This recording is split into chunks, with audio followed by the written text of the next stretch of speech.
Stable voice channel में आप लोगों का स्वागत है। आज की कहानी बहुत ही इमोशनल और दर्द भरी प्रेरणादायक पारिवारिक कहानी है, एक बच्ची की शादी की। आइए इस कहानी को शुरू करते हैं। मेरी बेटी बहुत सुंदर थी, इसीलिए उसके बहुत अच्छे अच्छे रिश्ते आती थी, मगर वह हर रिश्ते से मना कर देती कि मैं शादी किसी लंगड़े इंसान से ही करूँगी और मैं मरने से पहले अपनी बेटी की शादी करना चाहती थी। इसीलिए अपनी बेटी की शादी एक लंगड़े आदमी से ही कर दी। शादी के बाद मेरी बेटी जब भी मुझसे मिलने आती तो बहुत खुश होती, लेकिन मेरा मरा हुआ पति मेरे सपने में आता और कहता, हमारी बेटी को बचा लो। बिना बताए मैं अपनी बेटी की ससुराल चली गई और यह देखकर तो मेरी जान ही निकल गई कि वह लंगड़ा आदमी तो मेरी बेटी के साथ मेरी बेटी रितु के लिए एक डॉक्टर का रिश्ता आया था। और यह बात मेरे लिए बहुत ही खुशी की बात है, क्योंकि हम जैसे छोटे से मोहल्ले में रहते थे, वहाँ सालों बाद ही कोई भूला बिसरा रिश्ता आता था, वरना यहाँ तो किसी परचून की दुकान वाले का रिश्ता गया था, किसी रिक्शा ड्राइवर का। हम जैसे लोगों के लिए यह रिश्ते भी बुरे नहीं, लेकिन मैं अपनी बेटी के लिए बहुत ही खास रिश्ता ढूंढ रही थी, क्योंकि मेरी बेटी लाखों में थी और बहुत ही सुंदर थी। मैं लड़के की फ़ोटो हाथ में लिए अपनी बेटी के कमरे में आ गई तो उसे बहुत ही उदास पाया। ऐसा लगा जैसे वह किसी गहरी सोच में गुम हो। मैं बोली, रितु बेटा, क्या बात है, तुम परेशान क्यों हो? कहने लगी, काश मेरे सर पर मेरे पापा का साया होता तो मैं कितनी खुद नसीब लड़की होती। मैं बोली, रितु, तुम्हें जाने क्या हो गया है? तुमने पहले तो कभी ऐसी बात नहीं की। तो उसने उदासी से अपना सर झुका लिया। फिर मैं बोली, अच्छा, ज़्यादा उदास होने की ज़रूरत नहीं है। देखो तुम्हारे लिए कितने प्यारे से लड़के का रिश्ता आया है, और तो और लड़का डॉक्टर भी है। खाली खाली निगाहों से मेरा चेहरा देखा और बोली, मम्मी जी, क्या यह लड़का लंगड़ा है? रितु की बात सुनकर मेरे सर चकराने लगी और पैरों में लगा जंजीर बंध गई थी। मैं बोली, नहीं रितु, यह लड़का लंगड़ा नहीं है। मेरी बात सुनकर रितु बोली, तो फिर मैं इस लड़के से शादी नहीं कर सकती। मैं बोली, तुम क्या बकवास कर रही हो रितु? तो मुझे और ज़्यादा परेशान मत करो। किसी दिन मेरा पारा चढ़ गया तो तुम सोच भी नहीं सकती मैं तुम्हारे साथ क्या सल्लूक करूँगी। मैंने आज तक तुम्हारे जैसी ना सुंदरी लड़की नहीं देखी। पहले तुम्हारे लिए एक इंजीनियर का रिश्ता आया तो तुमने उसको भी इनकार कर दिया। तेरे को फैक्ट्री मालिक का रिश्ता आया, तुमने उसको भी इनकार कर दिया। फिर मुझसे चाहती क्या हो? तुम्हें क्या समस्या है? तुम जानती भी हो ऐसे रिश्तों के लिए लड़कियों मन्नतें मुरादें मांगती है, तब कहीं जाकर ऐसे पति लड़कियों को मिलते हैं। मगर तुम तो बहुत ही अजीब हो, जो घर आई भगवान की कृपा से इनकार कर रही हो। मैं पहले तो तुम्हारी बातों में आ गई थी, लेकिन अब नहीं आऊँगी। मैं तो सुनकर फुट फुट कर रोने लगी। बोली, काश आज मेरे पापा होते तो कोई मेरे मर्जी के खिलाफ जाने की बात न करता। मैं रितु को रोता हुआ नहीं देख सकती थी। वह मेरी बहुत ही प्यारी बेटी थी और मेरी ज़िंदगी की इकलौती खुशी थी। उसके आंसुओं के आगे हमेशा से ही मैं मजबूर हो गया करती थी। आज भी मेरा दिल पसीज गया तो मैं बोली, क्या हो गया रितु, तुम एक लंगड़े इंसान से शादी क्यों करना चाहती हो? रितु बोली, मम्मी, मुझे बेवफाई से बहुत डर लगता है। खूबसूरत और जवान मर्दों के लिए तो और भी औरतें होती हैं, मगर आप खुद सोचें मम्मी, एक ऐसा इंसान जो हर जगह से दुत्कारा गया हो, उसे कोई प्यार ना करता हो, जब मैं उसका सहारा बन जाऊंगी तो वह मेरी कितनी कदर करेगा? वह मुझे छोड़ने का सोच भी नहीं पाएगा। मम्मी, मेरा पति उम्र भर मेरा होकर रहेगा और हमेशा मुझसे वफा करेगा, और फिर इस तरह तो भगवान भी मुझसे राज़ी हो जाएंगे। ना कि मैं किसी का सहारा बनूंगी तो भगवान मेरा सहारा बन जाएंगे। आप ही समझ ले कि मैं यह सब भगवान को खुश करने के लिए कर रही हूँ। रितु की बात सुनकर मैं उसकी शक्ल देखती रह गई थी। फिर कुछ भी कहे बिना उठकर मैं कमरे से बाहर आ गई। मेरी बेटी पहले तो बहुत ही खुश मिजाज हुआ करती थी, बहुत ही चंचल हुआ करती थी, मगर अपने बाप के मरने के बाद से वह बहुत ही उदास रहने लगती थी। छोटी छोटी सी बातों को भी दिल पर ले लिया करती थी और ऐसी ऐसी बातें सोचने लगती थी जो आप लोग तो सोच भी नहीं सकते थे। यह बात है कि रितु दूसरों के एहसास को समझती थी, मगर मैं यह बात सोचकर डर जाया करती थी कि जिस इंसान को खुद सहारे की ज़रूरत हो, मेरी बेटी का सहारा कैसे बनेगा। वह मेरी बेटी का दुख दर्द में कैसे साथ देगा। पहले उसने बाप के बगैर ज़िंदगी गुजारी, अब एक ऐसे पति के साथ ज़िंदगी गुजारेगी जो उसका ख्याल भी नहीं रख सकता, जो उसके साथ चल भी नहीं सकता। मैंने कुछ समय के लिए इस बात को छोड़ दिया था। मैंने सोचा कि कुछ दिन गुजर जाएंगे तो मैं रितु से दोबारा बात करने की कोशिश करूँगी, अपनी बातें उसके सामने रखूँगी। हो सकता है कि वह मेरी बात मान ले।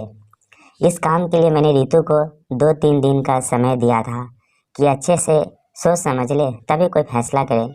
इस बात को 3-4 दिन गुजर चुके थे। इस बारे में मैं रितु से बात करना ही चाहती थी, लेकिन इससे पहले ही शायद कुदरत को कुछ और ही मंजूर था। चौथे दिन सुबह से ही मेरी तबीयत खराब थी। बार बार मेरा दिल घबरा रहा था और ठंडे ठंडे पसीने से भी आ रहे थे। मैंने दिल में सोचा कि रितु को कह दूँ कि मुझे किसी डॉक्टर के पास लेकर चले, मगर फिर ख्याल आया कि मेरी लड़की तो बहुत नाजुक सी है, वह मेरी तकलीफ़ और परेशानी देखकर घबरा जाएगी। इसीलिए मैं खुद से ही सारी तकलीफ़ सहती रहती थी। तभी मेरे बाजू में दर्द होने लगा और बाजू से होता हुआ सीने तक जा रहा था। अचानक मेरी आंखों के सामने अंधेरा छाने लगा और मेरी कानों में साएं साएं होने लगी थी। जब मेरी आंख खुली तो मैंने खुद को नली और अलग अलग तरीक़ों की मशीनों में जकड़े हुए पाया था। एक बार फिर से मेरी आंखों के सामने अंधेरा हो गया था। अगली बार जब मुझे होश आया तो मुझे बहुत ज़्यादा दर्द महसूस हो रहा था। दर्द के मारे मैं कराह लगी थी। एक नर्स भागकर मेरे पास आई थी। उसने मुझे दर्द का इंजेक्शन लगा दिया था। तब मैं बोली, मेरी बेटी रितु कहाँ है? मैं अभी उसकी बेटी को बुलाती हूँ। थोड़ी देर बाद रितु मेरे पास आ गई थी। वह मेरी हालात देखकर रोती जा रही थी। फिर कहने लगे, मम्मी आप इतनी तकलीफ़ में थी और आपने मुझे बताया भी नहीं, सब कुछ अकेले ही बर्दाश्त करती रही। मम्मी आपने ऐसा क्यों किया?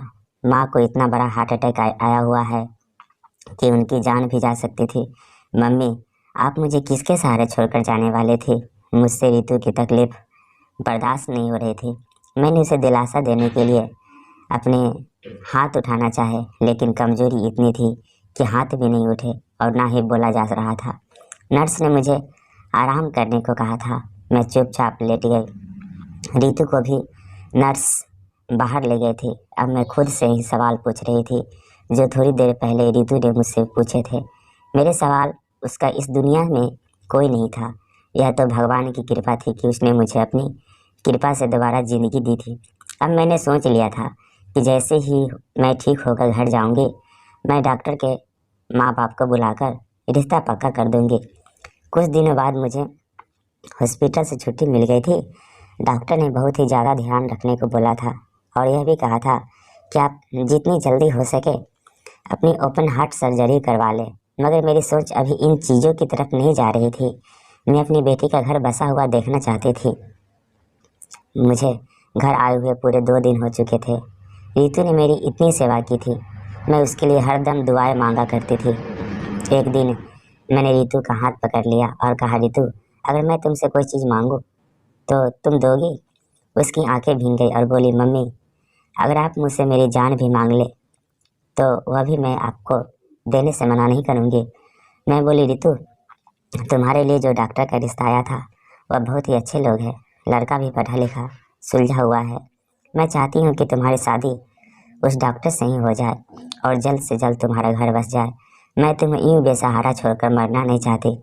मेरी बात सुनकर रितु के माथे पर बल पड़ गए थे। ए मम्मी मैंने आपसे सिर्फ एक चीज़ मांगी है। मुझे अपने होने वाले पति से कोई भी मतलब नहीं है। मैं तो बस यही चाहती हूँ कि मेरा होने वाला पति लंगड़ा हो। क्या आप मेरी इतनी सी ख्वाहिश भी पूरी नहीं कर सकती? वैसे तो हर वक्त मेरी मोहब्बत का दम भरती रहती है। मैं बोली, रितु तुम्हारी फरमाइश और ख्वाहिश बेतुकी है। मैं अपनी इतनी खूबसूरत और एक तो बेटी की शादी एक लंगड़े इंसान के साथ नहीं कर सकती। मेरी बात सुनकर रितु बोली, चाहे आपकी बेटी ज़िंदगी भर कुंवारी ही रह जाए। रितु की जिद देखकर मैं कांप गई। रितु मैं उसके बाप की झलक आते थे, उसके बाद भी तो ऐसे ही जिद्दी मिजाज के थे। रितु की जिद को देखते हुए मैं समझ चुकी थी कि रितु अपनी जिद से पीछे नहीं हटने वाली। मजबूर होकर मैंने ही हथियार डाल दिए। अगर मैं हथियार नहीं डालती है तो फिर मेरी बच्ची जवानी की ठोकर खाने के लिए रह जाती। मेरी ज़िंदगी का क्या भरोसा था, आज हूँ कल ना हूँ। फिर मैंने रिश्ते कराने वाली उसी औरत से कहा जो उसे डॉक्टर का रिश्ता लेकर आई थी। मैंने उसे कहा कि तुम अब मेरे घर किसी भी डॉक्टर या इंजीनियर का रिश्ता लेकर मत आना, तो मेरी बेटी रितु के लिए किसी लंगड़े लड़के का रिश्ता लेकर आना। मेरी बात सुनकर वह औरत मुझे हैरत से देखने लगी और बोली, यह कैसी बातें कर रही हो? मैं कैसी माँ हो तुम? तुम्हारी बेटी तो लाखों में एक है। जो भी तुम्हारी बेटी को देखता है उसे शादी करने की ख्वाहिश रहता है। फिर तुम अपनी बेटी की शादी एक लंगड़े लड़के से क्यों करना चाहती हो? उस आदमी की बात सुनकर मैं उदास हो गई और उसी उदासी से बोली, मैं मजबूर हूँ, मैं अपनी औलाद के आगे मजबूर हो गई हूँ। मेरी बेटी रितु किसी भी रिश्ते के लिए हाँ नहीं करती है। बस उसे शादी करनी है तो किसी लंगड़े लड़के से ही करनी है। मैं ना जाने कब से उसे समझा रही हूँ, लेकिन वह अपनी जिद पर अड़ी हुई है। मेरी बात सुनकर वह औरत बोली, ठीक है, मैं तुम्हारी पसंद का कोई रिश्ता देखती हूँ। मैंने उस औरत को कुछ पैसे पकड़ा दिए और वह औरत चली गई। जब रितु को पता चला कि मैंने उसकी बात मान ली है और उस रिश्ते वाली औरतों से कह दिया है किसी लंगड़े लड़के का रिश्ता ढूंढने के लिए, तो रितु बहुत ज़्यादा खुश हो गई। खुशी से मेरे गले में पड़ते हुए बोली, मम्मी आप बहुत अच्छी है, मेरी हर बात मानती है। रितु की बात सुनकर मैं थोड़ा नाराज़गी से बोली, काश तुम मेरी बात मानती, यार तो कितना अच्छा होता। मेरी बात सुनकर रितु बोली, मम्मी ऐसे खुशी के मौके पर मुझे उदास मत करें, मैं तो आपकी सारी बात मानती हूँ। मेरी बेटी रितु जो हर वक्त तो सोच में गुम रहती थी, आज कितना ज़्यादा चमक रही थी। हर वक्त उदास रहने वाली रितु के चेहरे पर खुशियाँ लौट आई थी और रितु के खुश रहने से मेरे घर में भी तितलियाँ से उड़ने लगी थी। मेरे घर का माहौल खुशगवार हो गया था, लेकिन मैं अपनी बेटी के बारे में ही सोचती रहती थी कि पता नहीं आगे इसके साथ क्या होगा। मैं रिश्ता कराने वाले का इंजीनियर कर रही थी कि रिश्ता ढूंढने में कुछ समय लगेगा, मैं जानती, लेकिन मेरी उम्मीद के उलट रिश्ता जल्द ही मिल गया। तीसरे चौथे दिन ही वो हमारे घर आ गए। जैसे ही रिश्ता कराने वाले घर हमारे घर आई, रितु उठकर फौरन किचन में चली गई और चाय बनाने लगी। मुझे ऐसा लगा जैसे रितु पहले से ही उसका इंतजार कर रही थी। मैंने उस औरत को बैठाया, बोली, आओ मुन्नी, कैसी हो? क्या कोई रिश्ता मिला? वह बोली, मैंने तो दीदी आपके ना जाने कितने रिश्ते दिखाए, लेकिन आपको इतने अच्छे अच्छे रिश्ते पसंद नहीं आए। फिर मैंने आपको कहने के मुताबिक आपकी मर्जी का लड़का ढूंढ दिया है। लड़के की खासियत क्या बताऊं? बस लड़का लंगड़ा है, इससे ज़्यादा उसमें कोई और नई बात नहीं। मुन्नी की बात सुनते ही रितु बोली, आंटी हमें और कुछ चाहिए भी नहीं, मुझे तो लड़के की तस्वीर भी नहीं देखनी, बस मुझे इतना ही नहीं चाहिए था कि लड़का लंगड़ा होना चाहिए, और अब मुझे मिल गया। रितु सारी बातें खुशी खुशी खुद ही किए जा रही थी। इससे पहले तो मुन्नी कोई भी रिश्ता लेकर आती तो मुन्नी पास भी नहीं खटकती थी, लेकिन आज जैसे खुशी उसके चेहरे से टपक रही थी। मैंने पूछा, मुन्नी लड़का क्या करता है? मुन्नी बोली, एक लंगड़ा लड़का क्या कर सकता है, कभी कभी अपने बाप की परचून की दुकान पर जाकर बैठ जाता है। इसके अलावा उनका घर भी छोटी सी गली में है और बहुत पुराना बना हुआ है, बस किसी तरह अपनी ज़िंदगी की गाड़ी को खींच रहे हैं। बस लड़के के बारे में मैंने आपको सब कुछ साफ साफ बता दिया है, अब आगे आपकी मर्जी। लड़के के हालात सुनकर मैं थोड़ा चिंतित हो गई थी। मैंने कहा, मुन्नी तुम कोई दूसरा लड़का ढूंढो, भले ही लड़का लंगड़ा हो, लेकिन अच्छे खासे पीते घर वाले का आने का हो। मैं अपनी बेटी की शादी इतने गरीब घर में नहीं दे सकती। मेरी बात सुनकर रितु बोली, नहीं नहीं आंटी, मेरे लिए दूसरा रिश्ता ढूंढने की कोई ज़रूरत नहीं है। आप हाँ इसी लड़के से मेरी शादी करवा दो। आप कल ही उन लोगों को यहाँ बुलाकर बात पक्की कर दे। मैंने गुस्से से रितु को डांटा, रितु लड़कों का कोई अकाल नहीं पड़ा है, हम कोई दूसरा लड़का देख लेंगे। मेरी बात सुनकर रितु बोली, नहीं मम्मी, जो रिश्ता आ गया सो आ गया, आप इसी रिश्ते को ओके कर दे। मजबूर होकर मैंने मुन्नी से कह दिया कि कल लड़के वालों को यहाँ पर बुला लो। मैंने सोचा था जब लड़के वाले आएंगे तो कुछ ना कुछ कमी निकाल कर मैं मना कर दूंगी। लेकिन जब अगले दिन लड़के वाले आए तो मैं उन लोगों को देखकर चौंक गई। वह तो गरीबी की हालात से बहुत ज़्यादा जूझ रहे थे। बोलने चलने के अंदाज से भी गंवारपन झलक रहा था। मैंने रितु से कहा, अभी सोच लो, तुम्हारे पास अभी टाइम है। लेकिन रितु नहीं मानी। उसकी आंखों पर पता नहीं कौन सी पट्टी बंधी हुई थी। उसने कहा, मुझे यह रिश्ता पसंद है, आप ही लोगों को हाँ कह दो। अब मुझे समझ आ गया था कि माँ बाप अपनी औलाद के सामने कैसे मजबूर हो जाते हैं। कुछ दिनों से मेरी तबीयत और ख़राब होने लगने लगी थी। सीने में हल्का हल्का दर्द रहने लगा था। मुझे तो ऐसा लगने लगा था कि जैसे यह दर्द मेरी जल्दी ही जान लेकर छोड़ेगा। बस इसी डर के चलते मैंने इस शादी के लिए हाँ कह दी थी। लड़के वाले गरीब तो थे ही, इसीलिए कहने लगे कि शादी बहुत ही सादगी से करेंगे। ना आप इतनी तरफ से दहेज का इंतजाम करें और ना ही हम अपनी तरफ से कुछ कर पाएंगे। मैंने कभी नहीं सोचा था कि मैं अपनी लाडली इकलौती बेटी की शादी ऐसे करूँगी। दिल पर एक भारी बोलता हूँ। एक तो मेरी बेटी मुझे छोड़कर जा रही थी और ऊपर से रिश्ता भी मुझे बिल्कुल पसंद नहीं था। 8 दिन के बाद शादी थी। शादी का इंतज़ाम तो कोई करना नहीं था। बस जैसे तैसे करके यह दिन निकल गया और फिर रितु की शादी हो गई। रितु अपने ससुराल चली गई। मैं अपने दिल को समझाती रह गई। रितु की जुदाई मुझसे बर्दाश्त नहीं हो रही थी, लेकिन दिल को समझाया कि यह तो दुनिया का दस्तूर है बेटिया, तो पराया धनी होती है, एक न एक दिन अपने माँ बाप को छोड़कर चली ही जाती है। पूरी रात में रितु की खुशियों को दुआएं मांगती रही। सुबह उठते ही मैंने सबसे पहले नाश्ता बनाया और पैक करके रितु की ससुराल चली गई। यह हमारे यहाँ एक रिवाज होता है कि शादी के दूसरे दिन दुल्हन के ससुराल से नाश्ता जाता है, तो यह रस्म मुझे पूरी करनी थी। रितु की ससुराल पहुंचकर और वहाँ के हालात देखकर मेरे दिल को धक्का लगा था। उन लोगों के हालात तो बहुत ही ख़राब थे। टूटा फूटा 2 कमरों का मकान था। घर में साफ सफाई भी नहीं थी और उसकी सांस भी बहुत ही अजीब औरत थी। मुझे देखकर उसने इंसानियत के नाते भी नहीं कहा कि बैठ जाओ। उल्टा मुंह बनाकर कहने लगी, बहन जी, हम गरीब लोग हैं, रोज़ रोज़ मेहमान अफोर्ड नहीं कर सकते। अगर आप रोज़ रोज़ हमारे घर आएंगे तो सोच लेना परेशानी आपकी बेटी को ही होगी। रितु पास ही खड़ी अपनी सास की बातें सुन रही थी, लेकिन वह कुछ भी नहीं बोली।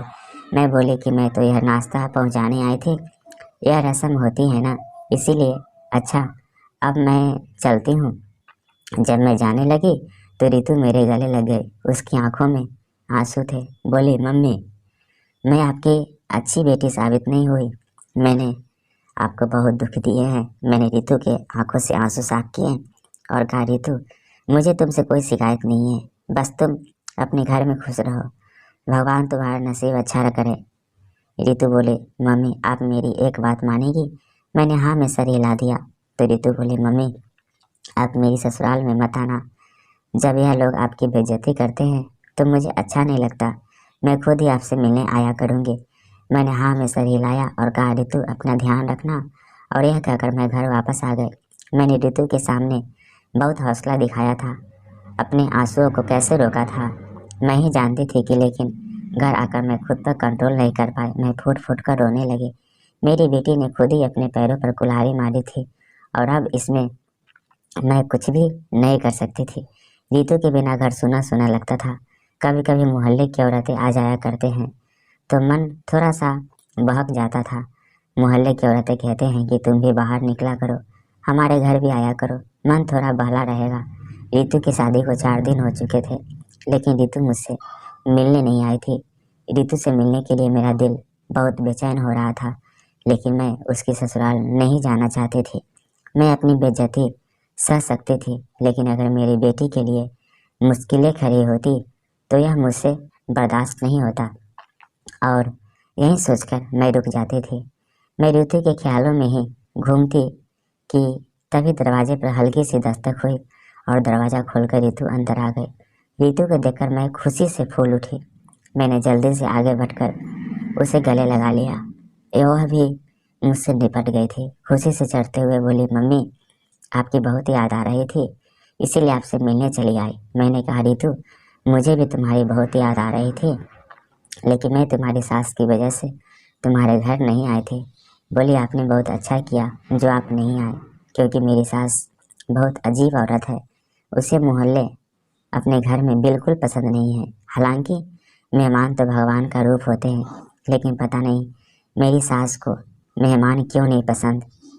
मेरी सास तो मेरे साथ भी अच्छी नहीं थी, लेकिन अब धीरे धीरे उनका रवैया मेरे साथ साथ अच्छा होता जा रहा है। और मेरे पति को क्या कहते हैं, वह मुझसे बहुत मोहब्बत करता है। कहता है कि भगवान के सामने जितना माथा टेको कम है कि मुझे तुम जैसी पत्नी मिली। रितु के चेहरे से खुशी छलके पड़ रही थी। रितु के चेहरे को पढ़ने की कोशिश कर रही थी कि रितु जो कुछ कह रही है वह सच है या झूठ। लेकिन लाखों खोजने के बावजूद भी मैं रितु के चेहरे पर झूठ नहीं खोज पा रही थी। मुझे उसकी खुशी सच्ची मालूम पड़ती थी। हम दोनों माँ बेटे बहुत देर तक बैठे बातें करते रहे। फिर रितु बोली, मम्मी मुझे आपसे शाही पनीर बनाना सीखना है। मेरे पति रामू को बहुत पसंद है। हम दोनों माँ बेटी किचन में आ गए। मैं उसे शाही पनीर बनाना बता रही थी। मैंने पूरी तरीके से रितु का जायजा लिया, लेकिन मुझे रितु की खुशी सच्ची ही मालूम पड़ी है। मैंने सुख का सांस लिया कि जो भी हो रितु अपने ससुराल में बस खुश रहे। हम दोनों माँ बेटी ने शाम को खाना खाया और कुछ हो शाही पनीर रितु डिब्बे में पैक करके रामू के लिए भी लेकर गई। उसकी बातों से लग रहा था कि वह रामू से बहुत प्यार करती है और रामू भी उसको बहुत चाहता है। रामू चली गई तो मैं भी आराम करने के लिए इरादे से अपने कमरे में आ गई। लेकिन रात हन ही कि कुछ अजीब हादसा हुआ जब मैंने सपने में अपने पति को देखा। मेरे पति रो रहे थे और कह रहे थे हमारी बेटी रितु को बचा लो। मैं एकदम हड़बड़ा कर उठ बैठी थी। आखिर रितु के पापा ऐसा क्यों बोल रहे थे। अब तो मैं रितु की तरफ से इत्मीनान से थी कि रितु खुश है। फिर मैंने सोचा हो सकता है मैं रितु को लेकर इतने दिनों से परेशान थी, इसीलिए मुझे यह सपना आया हो। मैंने सर झटक दिया और दोबारा सो गई। अब रितु की तरफ से बहुत सुकून था। रितु से मैंने बोल दिया था कि हर तीसरे चौथे दिन मुझसे मिलने के लिए आ जाया करना। अपनी बेटी को खुश देखकर मुझे बहुत सुकून मिलता था। लेकिन अजीब बात थी कि मैं अपने पति को सपने में कई बार देख चुकी थी। हर बार मुझे परेशान ही दिखते थे। अपनी बेटी को लेकर परेशान होते थे। अपने पति के रोज रोज सपने में आने से मैं परेशान हो चुकी थी। अपने दिल की तसल्ली के लिए मैंने रितु से भी पूछा कि रितु सच सच बता, तू अपने ससुराल में खुश तो है ना। रितु ने मुझे यकीन दिलाया कि मम्मी मुझे मेरे ससुराल में कोई तकलीफ नहीं है, मैं बहुत खुश हूँ। आप मेरी बिल्कुल भी चिंता ना करें। 2-3 दिन के बाद जब मुझे रितु के पापा फिर सामने से दिखाई दिए तो फिर मैं बहुत ज़्यादा बेचैन हो उठी। अगले दिन मैंने सोचा कि क्यों ना खुद अपनी आंखों से चलकर देखकर आओ कि रितु अपने ससुराल में कैसे रहती है। मैं बिना बताए ही रितु का ससुराल पहुंच गई, लेकिन यह देखकर दंग रह गई कि दरवाजे पर बड़ा सा ताला लटक रहा था। मुझे बहुत ज़्यादा चिंता होने लगी। लकड़ी का पुराना गेट था, कहीं कहीं से टूटा हुआ था। दरवाजे के छेद से मैंने जाकर देखा तो अंदर ऐसा लगा जैसे भूतों का डेरा हो। वहाँ किसी के भी रहने का आसरा नज़र नहीं आ रहे थे। मैं बहुत ज़्यादा घबरा गई। मैंने आस पड़ोस में मालूम किया तो उन लोगों ने ऐसी बात बताई जिसे सुनकर मैं और भी ज़्यादा परेशान हो गई। और लोगों ने बताया कि यह घर तो ना जाने कब से खाली पड़ा है। कुछ समय पहले कुछ लोग यहाँ रहने लगे थे, अपने बेटे की शादी करने आए थे। शादी होने के फौरन बाद वह चले गए थे। जब मैंने पूछा कि वह लोग कहाँ गए, कि आपको कुछ पता है, तो सबने यही कहा कि हमें उन लोगों के बारे में कुछ नहीं पता। बहुत ही अजीब से लोग हैं, किसी से बातचीत करना बिल्कुल पसंद नहीं करते थे, इसीलिए हम भी उन लोगों से बहुत कम बोलते थे। यह सब सुनकर तो मेरा दिल बैठ गया था। हे भगवान, पता नहीं मेरी बेटी किन लोगों में फंस गई है। मैं गिरते पड़ते घर गई। मुझे कुछ भी समझ में नहीं आ रहा था कि क्या करूं। मेरी बच्ची का कुछ आता पता नहीं था। मैंने यह 2-3 दिन बहुत ही परेशानी में गुजारे कि तभी रितु तीसरे दिन मुझसे मिलने के लिए घर आ पहुंची। लेकिन मैंने रितु पर जाहिर नहीं होने दिया कि मैं उनके ससुराल गई थी। हर बार की तरह रितु आज भी बहुत खुश लग रही थी। बातों बातों में मैंने उनसे कहा कि रितु, मैं तुम्हारे घर आना चाहती थी। मेरी बात सुनकर रितु बोली, नहीं मम्मी, भगवान के लिए ऐसा बिल्कुल भी मत करना। मेरी सास का रवैया मेरे साथ बहुत अच्छा हो गया है। ऐसा ना हो कि आपके आने से वह फिर बिगड़ जाए। मैं आ तो जाती हूँ आपसे मिलने के लिए। आप परेशान क्यों होती है? शाम को रितु अपने घर वापस चले गए, लेकिन इस बार जब रितु अपने घर जाने लगी तो मैंने चुपके से रितु का पीछा किया। मैं रितु के घर को देखना चाहती थी, उसके घर का एड्रेस लेना चाहती थी कि रितु कहाँ रहती है, कैसे रहती है। लेकिन रितु का रिश्ता एक ऐसी जगह जाकर रुका जिसे देखकर मैं सदमे में आ गई। रितु घर के अंदर जा रही थी। मैं भी जल्दी से अपने रिक्शे में उतरी और उसके पीछे पीछे अंदर घर में दाखिल हुई। घर का क्या था, बहुत ही सुंदर बंगला था। जैसे ही मैं रितु घर के अंदर दाखिल हुई, एक औरतों से बातें सुनाने लगी। बोली, आ गई महारानी, कोई इनका स्वागत तो करो। तभी रितु का पति बीच में आ गया। रितु का हाथ पकड़ते हुए बोला, बस करे मम्मी जी, रितु मेरे मर्जी से गई थी। और सबसे हैरत की बात तो यह थी कि रितु का पति रामू लंगड़ा नहीं था, वह तो अपने पैरों से चलकर रितु के पास तक आया था। अच्छा भला स्मार्ट लड़का था। तभी रामू की नज़र मुझ पर पड़ चुकी थी। वह चाहते हुए बोला, आंटी जी यहाँ आप यहाँ? रितु ने भी मुड़कर देखा था।